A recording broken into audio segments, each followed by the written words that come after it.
excerpt on this year's audition is from Richard Strauss's Till Eulenspiegel.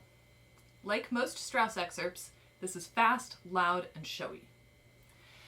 However, whenever we start learning an excerpt like this, we always want to start under tempo, slowly, to make sure that we know exactly which notes we want to play, where in the bow we want to play them, our contact point, and other technical issues that might arise. From the beginning, we will start in first position.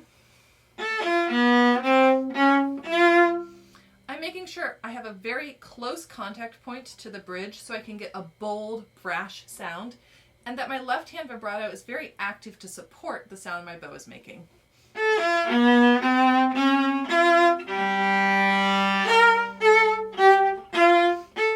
One of the things I like to do when I'm practicing is to practice in slow motion. I identify the amount of bow that I'm going to need and the tone color that I'm going to need when I'm fast, and then I practice slowly so that I can train my left hand and my bow exactly how much bow to use on every single note.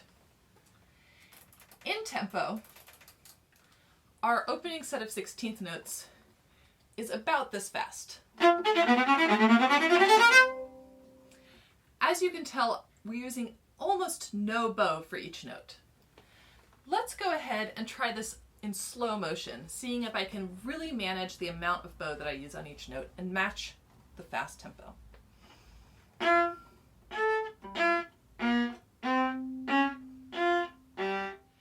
As you practice this way, you might notice certain fingers that are either hesitating or have a little hiccup. There are a few ways that we can practice to overcome these.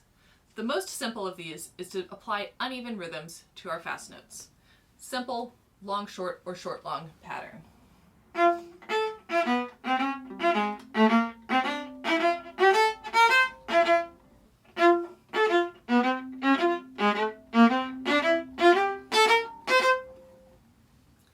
Another method that we can use is called chaining. I like to do chaining with the metronome because the way chaining works is that we're taking a certain chain, a certain link of the music in tempo and trying to link it to the next one. It can be very revealing to find out where the weak spots in your chain are. Let's keep the metronome on half tempo for now so that we can see how this will work. I'm going to consider one link to be one full beat. That means I'm going to play one full beat plus a note. However, I'm going to link thinking in eighth notes. So after I play one link, I'm going to move forward 1/8 note from where I started the last time and play the same number of notes.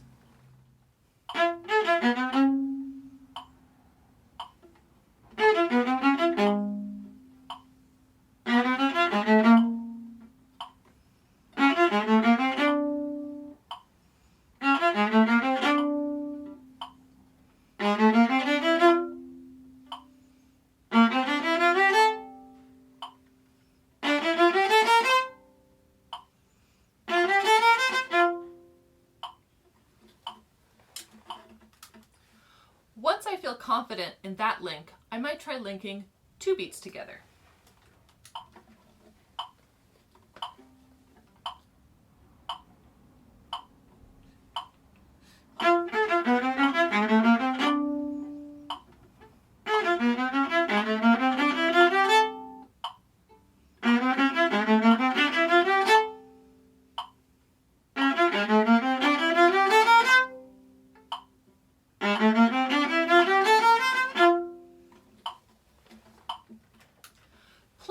With chaining and see how creative you can be in your groupings. The most important thing is that you're staying exactly in tempo, and as you're doing this, observe what happens as you transition from one group to another and identify any weak spots in your left hand that might arise. Let's talk about the big shift that occurs later in this excerpt. After rehearsal 31, when we switch to treble clef, we also need to shift up to 5th position. It can be helpful to have a rhythmic plan to shift so that you have confidence in the note that you're shifting to and can enter strongly and in time. In this case, we have 2 8th note rests. Approaching that shift, I make sure I'm in 3rd position. So I'm only shifting 2 positions rather than from 1st position all the way up to 5th. During the first rest, I use my first finger as a guide note and I shift from G to B flat. During the second rest, I place my fourth finger down with the octave. When you're practicing this, practice just this shift many times until you feel confident that you're going to nail it every single time you play it. One helpful way to do that is to actually subdivide in eighth notes from the beginning of the bar before the shift.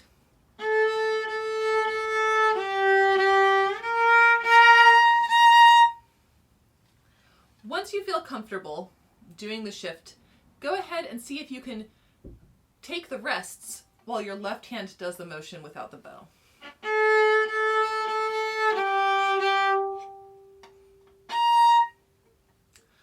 Finally, I know that when I'm playing this in tempo, I'm actually going to do a slight retake here because I don't want to use my whole bow on this up bow because I want to stay relatively in the lower half for the 16th notes that come afterwards.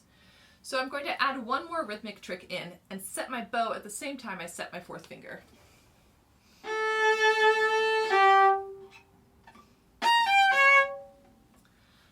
This will help ensure that everything is set to go as soon as you hit that high note. My fingering here does start in fifth position. After the C sharp, which I'm playing with my third finger, I shift down to third position for the rest of that run. One other fingering note. At the end, at rehearsal 32, 2 measures before, I go into second position when I reach the F natural. And I stay there for the rest of the excerpt.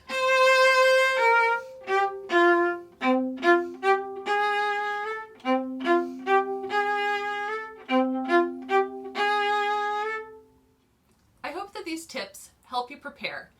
Remember, the most important thing is to start slowly, stay calm, listen carefully, and as you increase your speed, go slowly and with patience. You might find that an excerpt like this takes a while to get up to tempo. That's okay.